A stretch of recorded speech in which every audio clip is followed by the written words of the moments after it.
commonly used to describe a perfect setting for oneself. Paradise can differ from person to person. Someone's paradise could be the snowy Rocky Mountains, or it could be a white sand tropical beach. I'm going to lean toward the tropical beach side. Each year, millions of people travel to Central America. According to the U.S. Department of State, about 2 million of those people travel to the wonderful beaches of Costa Rica. And this is the right decision because this is my favorite travel destination. I visited Costa Rica about 3 times since 2008. Each time I go, I never want to leave. What first brought me there was surfing. World-class surf breaks all over for relatively cheap too. I could have visited, California, Hawaii, these other, pricey places that have the same thing, but there's still not that adventure. Obviously, Costa Rica is not a fully developed country. There are still some third world areas there that don't have running water, consistent electrical power, and things like that. And actually just recently on my last trip, they just started constructing highways. That's still a new thing for them too. First time I visited, I was with my family, my mother and my father. It was an alright trip.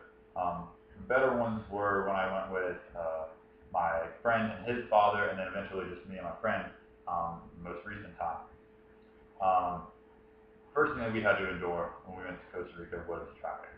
The traffic is pretty bad around the airport, the central area of San Jose, the capital of Costa Rica. There's a lot of factories, businesses, like import-export places, things like that. Here we basically have 2 choices.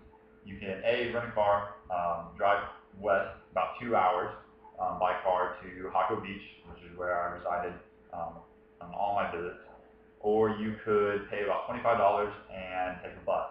And the bus ride is going to be about 4 hours through the mountains. It can get kind of scary too.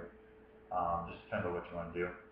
Jaco Bay, located on the west central coast of Costa Rica, where I stayed all 3 times. It's a nice area, real small town vibe. Still have like a downtown kind of atmosphere, which is probably the best place to get a hotel. On the south side of the bay, you can go over the point and over the cliffs, and you're in Hermosa, which is a completely different kind of surf break, or a completely different town. Only very few houses and businesses over there, but still really good waves. It's renowned, or it's known to be the most heavy and kind of intense break in Costa Rica, which is still pretty fun. The downtown Jaco area, great small business restaurants, like really great food. The nightlife there is still pretty good. A lot of places around there are kind of, scary at night and that, but not really this downtown area. They have plenty of bars that are tourist kind of areas. They really cater well to tourists. One of the more interesting things that we did in Costa Rica was we went 4-wheel. What's good about this place is you can go rent 4-wheeler and just kind of leave, take it wherever you want. You don't have to have a guide. You sign a couple papers and you're good to go. We did something called the Jaco Lap, Jaco Loop, whatever you want to call it. Basically, they gave us a map. It mapped out to go through downtown Jaco, south toward Hermosa, and then from that, go off roads up into the mountains.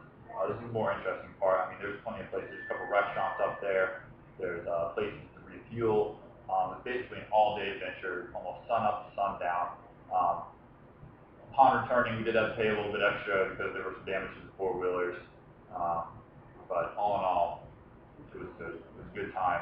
And that's what's great about Jaco, is it has so many things that you can do that just make your trip that much better. Now, there's a couple things you probably know about Costa Rica before going. A couple things that I picked up from my past experience visiting there. Costa Rican currency is the CRC, or the Costa Rican colones. The most updated exchange rate that I could find, due to inflation, that was on coinmill.com, and that was $1 US is equal to about 510 Costa Rican colones. So it's dealing with higher numbers there, but it's still, you know, pretty easy. Exchanging in the airport can be a hassle. I personally have never seen it. I've never seen the exchange office open or have any business. Everywhere in Hako and Hermosa and most places in Costa Rica will accept U.S. dollars, so there's no real need to exchange money. Last are a few tips that I could probably give you when traveling to Hako and Hermosa or some of the surrounding areas. I'll start with travel. When I first went to Costa Rica, my parents paid for my trip. After that, I had to pay for myself, so I tried to look for ways that I could save money. A lot of people think they're scams, but the package deals online really do work. I was checking on, according to recent listings on Delta Airlines, the basic or the ground number for flight there is about $600 at the moment. Now, the second year going, I found packages for me, myself, my friend, and his father, and they were about $500 a person.